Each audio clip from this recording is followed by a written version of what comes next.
여러분 말씀을 전하기 전에 먼저 광고를 하나 드리겠습니다. 제자훈련 지금 광고가 나가고 있는데요, 우리 제자훈련 지원서는 다음 주일까지만 받도록 그렇게 하겠습니다. 그래서 주일까지만 받을 거니까요, 여러분 어떤 성령의 감동하심이 있고 또 받기를 원하는 분들은 그때까지 내주시면 되겠습니다.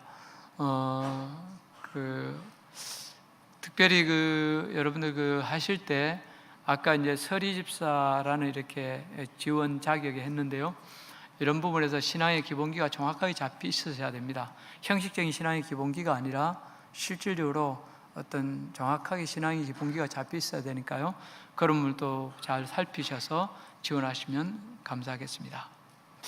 여러분, 이 시간 우리 지난 시간에 배운 아멘 훈련 한번 해보도록 하죠. 하나님 아버지 할렐루야, 아멘. 성자 예수님 할렐루야, 아멘. 성령 하나님 할렐루야, 아멘. 예, 여러분 이로써 세 번 아멘 하셨습니다. 이제 앞으로 여러분들이 아멘 하시는 것은 뭡니까? 보너스입니다. 보너스. 그래서 저는 여러분들이 아멘 할수록 하나님이 그 아멘에 응답하시고 더 놀라운 복 주실 걸 믿습니다. 이런 복 다 받아 누릴 수 있기를 주의 이름으로 축복합니다. 예. 저도 많이 교회에서 진짜 많이 듣고 배우면서도 성도들이 정작 실천하지 않는 것이 하나 있습니다. 그것은 기도입니다. 사실 지금까지 신앙생활 하면서 우리는 기도에 대해서 얼마나 많이 들었습니까? 또 기도 응답과 기도의 능력에 대해서도 귀에 못이 박힐 정도로 많이 들었습니다. 그런데도 우리는 잘 기도하지 않습니다. 스펄전 목사님은 10년을 염려하는 것보다 10분간 기도하는 것이 더 좋다라고 했고, 레날드 레보넬이라는 분은 1000만 명의 군중보다 하나님께 기도하는 한 사람이 더 중요하다고 그렇게 말했습니다. 우리 그리스도인은 죄를 짓지 않는 것으로 만족하는 자들이 아니라 적극적으로 선을 행하는 자들입니다. 남을 미워하지 않는 것으로 만족하는 자들이 아니라 적극적으로 용서하고 사랑하는 자들입니다. 대책 없이 염려하고 두려워하는 자들이 아니라 하나님께 구하여 얻는 자들입니다. 또 현실에 안주하여 정체되어 가는 자들이 아니라 순간순간 모색하고 미래의 문을 두드림으로 새로운 세계를 개척하는 자들입니다. 여기에 우리 그리스도인의 존재 특징이 있고 참된 성취가 있습니다. 제가 언젠가 성도 한 분에게 이런 질문을 한 적이 있습니다. 집사님은 기도하는 이유가 뭡니까? 다시 말해서 기도의 결론 또는 목적이 뭐라고 생각하십니까? 그랬더니 이 집사님이 눈을 동그랗게 뜨고 한참 생각하는 듯 하더니 이렇게 대답을 했습니다. 원래 기도는 내 소원을 하나님께 아뢰고 그것을 얻기 위해 하는 거잖아요. 그러나 저는 기도를 의무라고 생각해요. 기도하라는 하나님 명령에 대한 순종이죠. 그 명령에 순종하여 기도할 때 하나님의 사랑을 더 깊이 깨달을 수 있잖아요. 제가 그 말을 듣고 엄지를 촥 하면서 야, 아주 멋있는 대답입니다. 그렇게 말했습니다. 저는 오늘 여러분에게 같은 질문을 드리고 싶습니다. 여러분, 왜 기도하십니까? 기도하는 진짜 목적이 뭡니까?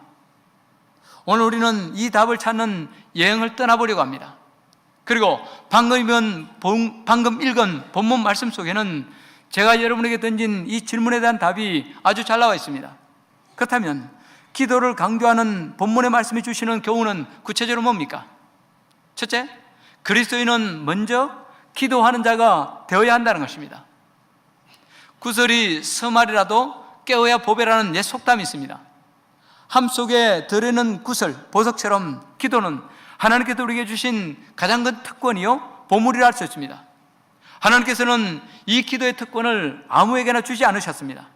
돈 많은 자에게 주지 않으셨고 권세 높은 자들에게도 주지 않으셨습니다. 오직 예수 믿는 자, 곧 그리스도인에게만 기도의 특권과 응답의 약속까지 주셨습니다. 그러나 문제는 이 구슬들이 함 속에 들어있어서는 별로 의미가 없다는 것입니다. 이 구슬들이 보배가 되고 빛을 발하기 위해서는 이 구슬의 구멍을 뚫고 실로 껴서 목걸이든 아니면 팔찌든 만들어야 합니다. 여러분, 이것은 무엇을 말해줍니까? 기도라는 보물을 그냥 안다거나 가지고 있는 것이 중요한 것이 아니라 실제로 기도하는 것이 중요하다는 것입니다. 본문에서 예수님이 가장 강조하신 것도 기도하라는 것입니다. 기도하되 몇 번 해보고 마는 것이 아니라 응답될 때까지 포기치 말고 계속 구하라는 것입니다. 그래서 예수님이 본문 7절에서 뭐라고 말씀하셨습니까? 같이 한번 읽어보겠습니다. 구하라 그리하면 너에게 주실 것이요 찾으라 그리하면 찾아낼 것이요 문을 두드리라 그리하면 너에게 열릴 것이니.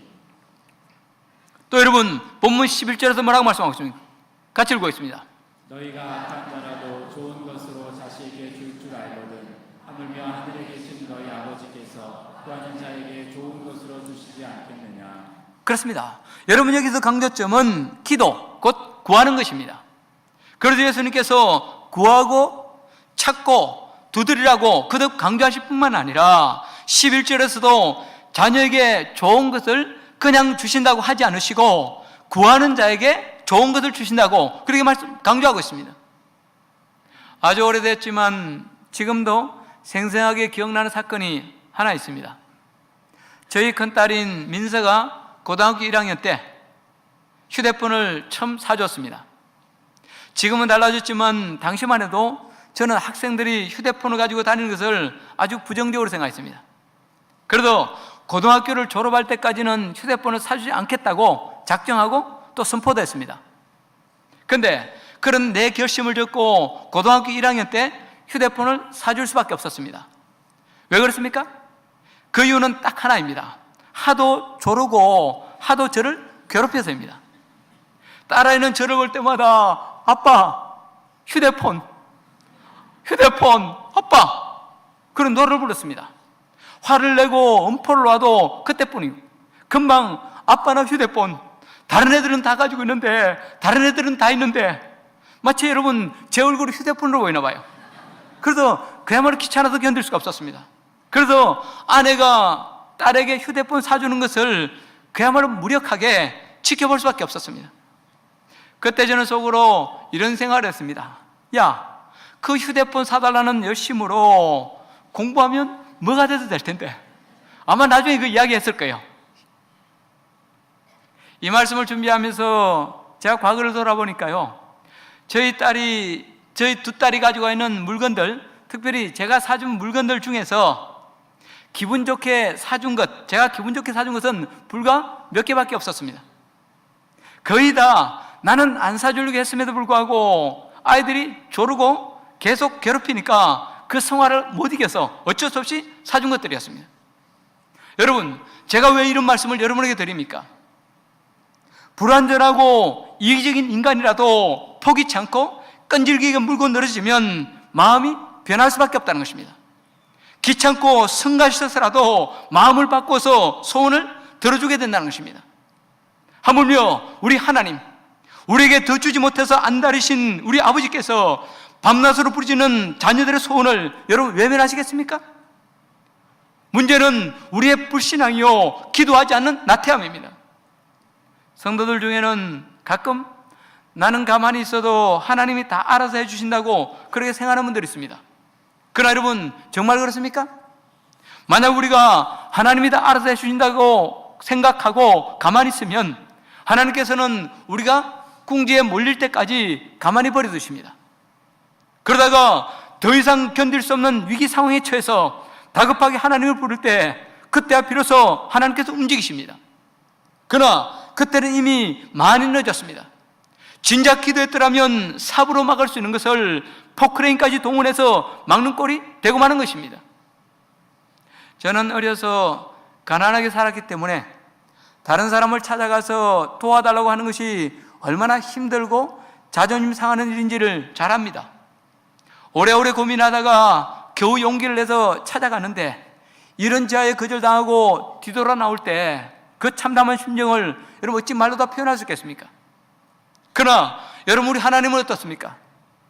하나님은 자기를 찾는 자들을 실망시키시거나 빈손으로 돌려보내시는 분이 결코 아닙니다. 오히려 우리가 찾아오는 것을 너무너무 기뻐하시고 우리 부탁, 우리 기도 들어주시는 것이 그분의 낙이라고 할 수 있는 것입니다. 그런데도 오늘 우리가 얻지 못하고 있다면 이는 기도하지 않기 때문이요, 하나님을 진정 신뢰하지 못하기 때문입니다. 여러분, 응답의 문은 기도하는 자에게 열리게 되어 있습니다. 구하면 주시고, 찾으면 찾게 해주시고, 두드리면 열어주시는 것이 영적 세계의 법칙이요 하나님의 역사입니다. 이제라도 하나님의 이 확실한 약속을 믿고 주께 기도함으로, 주님 앞에 엎드려 우리의 사정을 아뢰므로 응답의 축복을 다 받아 누릴 수 있기를 주의 이름으로 축복합니다. 두 번째로, 하나님께서 기도에 응답하시는 것은 그분이 우리 아버지시기 때문입니다. 본문 11절에서 예수님은 하나님을 가리킬 때 하늘에 계신 너희 아버지라고 소개합니다. 뭐라고요? 하늘에 계신 너희 아버지. 누구 아버지라고요? 우리 아버지, 내 아버지. 그렇게 소개하십니다. 또 여러분, 로마서 8장 15절에서 사도 바울이 뭐라고 했습니까? 같이 읽어보겠습니다. 너희는 다시 무서워하는 종의 영을 받지 아니하고 양자의 영을 받았으므로 우리가 아빠 아버지라고 부르시느니라. 그렇습니다. 하나님은 하나님의 독생자이신 예수님께서 우리 대신 핏값을 치르시고 믿는 자에게 하나님의 자녀되는 권세를 주셨습니다. 그러므로 예수 그리스도를 믿는 사람은 더 이상 종이 아니라 하나님의 아들, 딸입니다. 그래서 우리는 하나님을 아빠, 아버지라고 부르게 되었습니다. 장차 예수님과 함께 하나님의 유산을 물려받는 존귀한 상속자들이 되었습니다. 그런데 오늘 우리는 그 하나님을 어떻게 생각합니까? 물론 안 그런 분도 있지만 많은 분들이 이렇게 생각합니다. 늘 지키기 어려운 명령이나 계명들만 주시고 그것을 지키라고 강요하고 윽박 지르시는 하나님, 또 몰래 숨어서 우리의 일거수일투족을 지켜보시다가 잘못하면 바로 채찍질하고 벌 주시는 경찰 같은 분으로 그렇게 생각할 때가 얼마나 많습니까? 여러분, 우리 여기 경찰 계시다면 용서하시기 바랍니다. 요즘 경찰은 아닙니다. 민중의 지팡이입니다. 그러나 여러분, 우리 하나님은 그런 분이 아닙니다.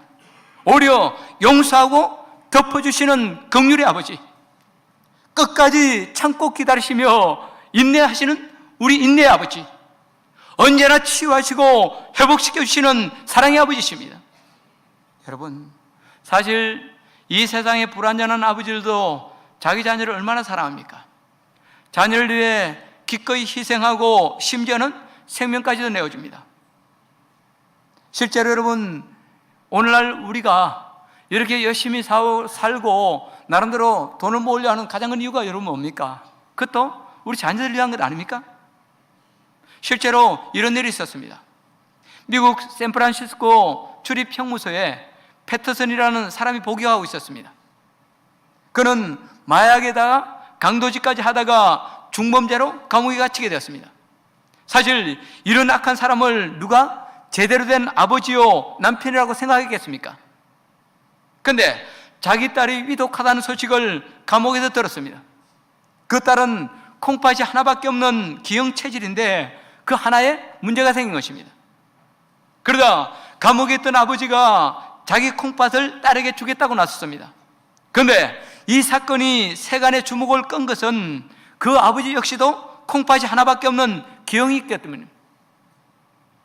결국 그는 하나밖에 없는 콩팥을 딸에게 주고 자기는 기꺼이 죽겠다는 것이었다. 여러분, 이것이 부모의 자식 사랑입니다. 아무리 악한 부모라도 자식에게는 좋은 것 주고 싶고 맛있는 음식 먹이고 싶어 합니다. 정 안 되면 도둑질을 해서라도 자식 공부시키고 학용품 사다 주고 싶어 합니다. 이것이 여러분 부모의 한결같은 심정입니다. 하물며 자기 외아들을 아끼지 아니하시고 내어주신 하나님 아버지께서 저와 여러분들을 사랑하지 않으시겠습니까? 아니, 우리의 기도를 들어주시지 않겠습니까? 여러분, 이 시간 우리가 주 앞에 나와 예배하고 기도할 수 있는 것은 하나님께서 바로 내 아버지시기 때문입니다. 우리가 아무리 범죄하고 실수할지라도 우리 하늘 아버지는 우리를 외면하거나 더럽다고 내치지 않으십니다. 탕자처럼 거역하고 떠난 자식이라도 깨닫고 돌아오기를 이제나 저제나 하며 기다리고 계십니다. 이 하나님의 사랑을 깨닫고 돌이키기만 하면 얼싸 안아주시고 새롭게 세우시는 자비의 아버지십니다. 여러분, 다 잊어도 좋습니다. 아니, 다 까먹어도 좋습니다. 그러나 하나님이 내 아버지시라는 것, 또 내가 구하는 것보다 언제나 넘치게 주시는, 넘치게 채우시는 사랑의 하나님이시라는 것을 여러분 절대로 잊지 마시기 바랍니다. 근데 살다 보면 이 부분에 대해서 우리는 자꾸 의심이 들 때가 있습니다. 성경에 분명한 약속에도 불구하고 내가 기도한 것과 정반대의 결과가 올 때가 많습니다. 우리는 성공과 영광을 구했는데 실제로는 처절한 실패의 늪으로 떨어질 때도 있습니다. 그 단적인 경우를 우리는 요셉의 삶에서 볼 수 있습니다. 사실 요셉이 보디발의 아내의 유혹을 거절한 것은 감옥 가기 위해서가 아니었습니다. 오히려 죄의 올무에서 벗어나 하나님 주시는 영광과 은혜를 누리기 위함이었습니다. 그러나 여러분, 결과는 어땠습니까? 기대했던 것과는 달리 처참한 실패였습니다. 주인의 인정, 하나님의 상급이 아니라 차디찬 감옥의 밑바닥이 그를 기다리고 있었습니다. 또 여러분, 야곱은 어떻습니까? 야곱이 여러분 장자권의 축복을 그토록 사모하고 가르치기까지 한 것은 하나님 주신 복을 받기 위함이었습니다. 그런데 여러분, 그 결과는 어떻습니까? 오히려 집에서 쫓겨나서 도망자의 신세로 전락하고 말았습니다. 여러분, 여기서 여러분에게 한번 물어봅시다. 이런 경우 우리는 어떻게 생각해야 합니까? 미국 남북전쟁 당시 남북연합군을 지휘했던 고던 장군의 회고록입니다. 전운을 결정하는 샤프트버그 전투를 앞두고 남군은 전쟁의 승리를 위해서 열심히 기도했습니다. 장교나 사병 할 것 없이 다 하나님께 매달려 간절히 기도했습니다. 그들은 하나님께서 기도에 응답해 주실 것, 또 전쟁에서 승리할 것을 확신하고 조금 더 의심치 않았습니다. 오히려 남군은 내일 전쟁을 통해서 북군의 전선을 뚫고 일주일 만에 워싱턴까지 진격할 것이라는 그런 희망이 부풀어 있었습니다. 하지만 다음날 전투의 결과는 전혀 뜻밖이었습니다. 그 전투에서 남군은 비참하게 패했습니다. 많은 남군 병사들이 죽임을 당했습니다. 고든 장군도 총상을 입고 남군 병사들은 전의를 크게 상실하고 말았습니다. 이 전투를 계기로 북군이 승리를 잡고 전세가 완전히 뒤집히는 계기가 되었습니다. 그때 남군 병사들은 전쟁에서의 패배보다 배신감에 더 치를 떨어야 했습니다. 그토록 열렬히 기도했는데, 승리의 확신도 가졌는데 어떻게 이처럼 비참하게 패할 수 있단 말인가 하며 하나님을 원망하기 시작했습니다. 어떤 경우는 응답하지 않는 하나님, 기도해도 소용없는 하나님을 믿지 않겠다는 그런 사람들도 나왔습니다. 또 그들 중에 일부는 이렇게 될 줄 알았으면 기도하는 그 아까운 시간에 차라리 무기나 탄약을 만드는 것이 100번 더 나을 뻔했다고 그렇게 주장하기도 했습니다. 신실한 믿음의 사람이었던 고든 장군도 큰 시험에 빠졌습니다. 어떻게 이럴 수가 있지? 그러나 남북전쟁이 끝나고 몇 년이 흐른 뒤 고든 장군은 이런 고백을 했습니다. 그때는 도무지 이해할 수 없었고 하나님이 원망스러웠다. 그러나 지금 생각해보니 우리 남군이 드린 기도에 대한 최선의 응답은 바로 패배였다. 그때 우리 기도대로 남군이 승리했다면 지금 우리 조국은 세계에서 가장 약하고 낙후된 나라로 전락하고 말았을 것이다. 그렇습니다, 여러분. 여러분, 오늘날 우리가 하나님께 기도 드릴 때도 이 남군이 하나님께 기도한 것처럼 이런 기도를 드릴 때가 얼마나 많습니까? 그리고 그 우리의 기도가 응답되지 않았다고 때로는 실망하고 불신하고 원망할 때 얼마나 많습니까? 여러분, 여기서 우리는 두 가지 중요한 사실을 깨닫게 됩니다. 첫째, 하나님의 약속, 하나님의 말씀에 근거하지 않은 자기 확신, 자기 믿음의 위험성입니다. 그런데도 오늘 많은 사람들이 이 잘못된 자기 확신, 자기 복음을 믿다가 실패하고 넘어지고 있습니다. 두 번째로 하나님의 선하신 뜻, 하나님의 더 큰 축복은 우리의 실패를 통해서도 이루어지기도 한다는 것입니다. 여러분, 우리는 내일을 보지 못합니다. 생각하는 것이 제한되어 있고 이기적이기 때문에 잘못 판단하고 잘못 기도할 수 있습니다. 그래도 우리 주변에 많은 사람들 얼마나 많습니까? 그러나 우리 하나님은 한마디로 뒤집게 명수이십니다. 우리 인간은 잘못 판단하고 많은 기도를 할 수 있지만 하나님의 인도와 응답에는 실수가 없으십니다. 잘못 기도하고 잘못 가는 때라도 합력하여 선이 되게 해주시고 결국 승리와 복이 되게 해주십니다. 사랑하는 성도 여러분, 지금 여러분 어떻습니까? 나름 열심히 기도하는데도 일이 잘 이루어지지 않고 있습니까? 응답의 확신, 승리의 확신이 있는데도 일이 자꾸 꼬이고 내가 원하는 것과 반대 방향으로 가고 있습니까? 그렇다면 하나님의 선하심을 고백하고, 아니 하나님의 선하심을 기뻐하고 끝까지 인내하며 기도하십시오. 그러면 지금은 이해되지 않아도 저 고든 장군처럼 마침내 이런 고백을 하게 될 날이 올 것입니다. 그때 하나님의 인도하심, 하나님의 응답하심이 최고요 최선이었습니다. 여러분, 살아가면서 이 고백으로 충만한 인생 다 될 수 있기를 주의 이름으로 축복합니다. 세 번째로, 기도의 목적 곧 최고봉은 우리가 사랑하는 것입니다. 여러분 혹시 제가 설교를 시작하면서 여러분에게 드렸던 질문 기억나십니까? 자, 여러분 설교를 시작할 때 여러분 질문 드렸죠? 그 질문 혹시 기억나는 분? 그래서 일부 예배 때는 2분 정도는 손 들었던데 50% 답은 맞추긴 했지만, 예, 철벽입니까? 갑자기 평소에는 그렇게 똘똘하시던 분들이 예배 시간만 되면 갑자기 멍해요. 눈은 마르라. 그렇구나. 그 질문이 뭐죠? 왜 기도하십니까? 기도하는 진짜 목적이 뭡니까? 그렇죠? 제가 그걸 물었죠. 여러분 왜 기도하십니까? 기도하는 진짜 목적이 뭡니까?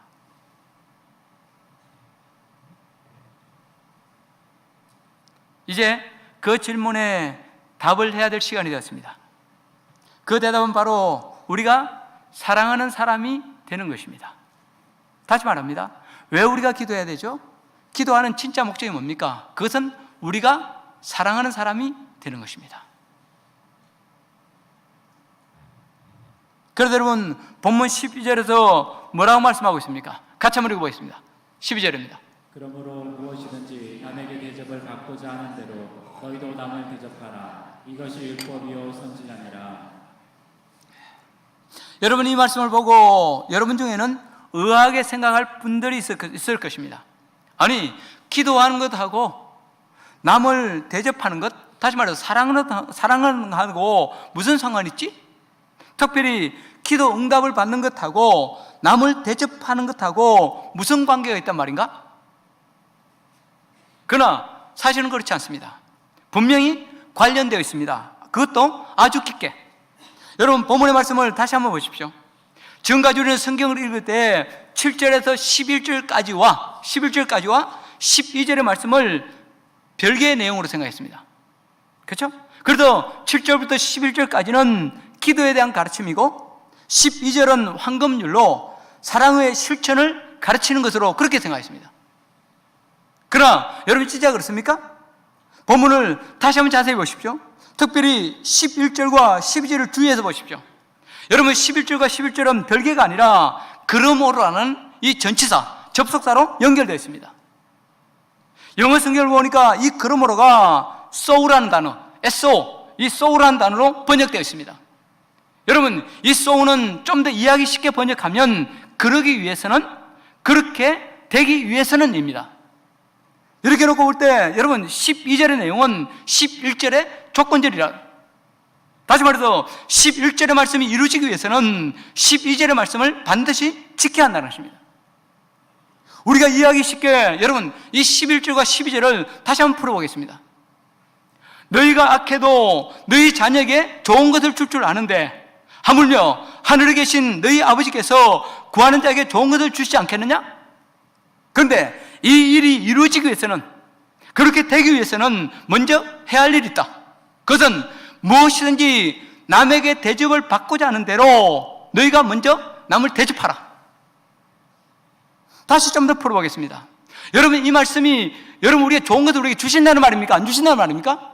주신다고 약속하시죠. 그런데 이 주시는 것이 우리에게 이루어지기 위해서는 먼저 해야 될 것이 있다는 것입니다. 그것이 뭡니까? 남에게 대접을 받고자 하는 대로, 좀 더 풀어보겠습니다.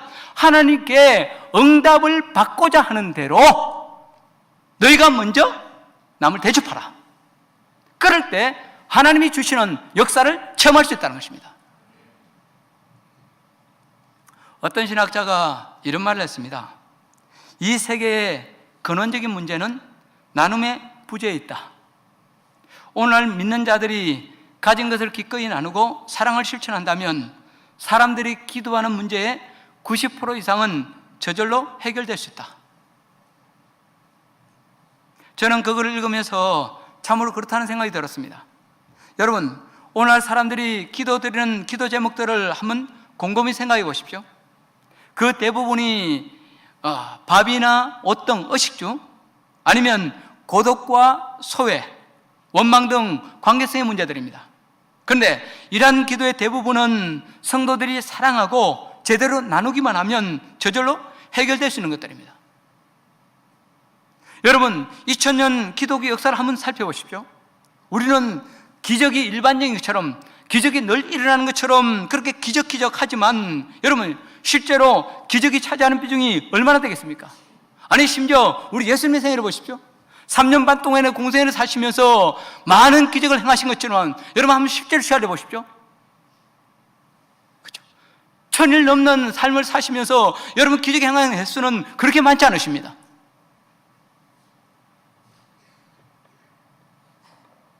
그리고 기적 중에 최고의 기적은 여러분 병이 낫고 일어서는 것이 아닙니다. 그것은 바로 내가 사랑하는 사람, 나누는 사람이 되는 것입니다. 그런데 내가 사랑하지 못하니까, 내 것을 나누지 못하니까 자꾸 하늘의 기적만 바라고 기도하는 것 아닙니까? 그런 말씀드립니다.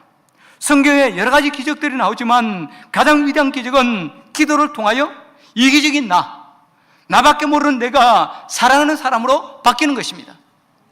늘 대접받기만 좋아하던 내가 먼저 남을 대접하는, 아니 남에게 나눔의 손길을 베풀 수 있는 사람으로 변하는 것입니다. 그러면 지금 사람들이 기도하는 그 기도하는 문제의 90%는 자연스럽게 해결될 수 있습니다. 한 목사님의 책에서 읽은 간증입니다. 그 목사님이 심호하는 교회에 호르머니와 함께 사는 신실한 청년이 있었습니다. 그런데 그 청년이 불의의 교통사고로 갑자기 목숨을 잃었습니다.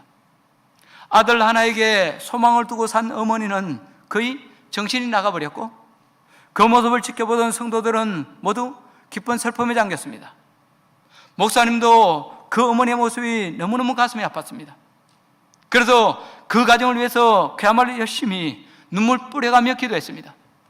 심지어 한 번은 아무도 없을 때 그 청년의 시신 곁으로 다가가서 나사렛 예수의 이름으로 명하노니 일어나라, 일어나라, 그렇게 외치기도 했습니다. 그러나 아무도 일어나지 않았습니다. 그래서 지친 목사님은 하나님께 하소연 반 원망 반으로 이렇게 말했습니다. 하나님, 해도 너무하신 것 아닙니까? 지금 이 가정이야말로 진짜 하나님 능력을 보여주셔야 하는데 왜 가만히 계십니까? 제발 기적을 보여주십시오. 제발 저 가정을 극적으로 위로 좀 해주십시오. 그렇게 넋을 잃고 앉아있는데 그때 마음속에 이런 감동이 왔습니다. 네가 죽은 자를 왜 살려내지 못했는지 알고 싶니? 예, 주님, 알고 싶습니다. 믿음으로 기도했는데 왜 안 되는 겁니까? 그것은 내가 너에게 그런 은사를 주지 않았기 때문이다. 이제 너는 할 수 없는 것을 달라고 기도하지 말고 네가 할 수 있는 것을 하도록 해라. 그래서 목사님 물었습니다. 그러면 슬픔당한 가족을 위해 내가 무엇을 해야 합니까? 그때 주님 말씀하십니다. 지금 네 주머니에 뭐가 있느냐? 예, 약간의 돈이 들어있네요. 그럼 그 돈을 그 청년의 어머니에게 갖다 드리고 그분 손을 꼭 잡아드리도록 해라. 그래서 목사님은 홀레된 어머님을 찾아뵙고 그 돈을 갖다 드리고 같이 울면서 마음으로부터 우러나오는 위로를 했습니다. 그 얼마의 시간이 흐른 뒤에 그 어머니가 목사님을 찾아 말했습니다.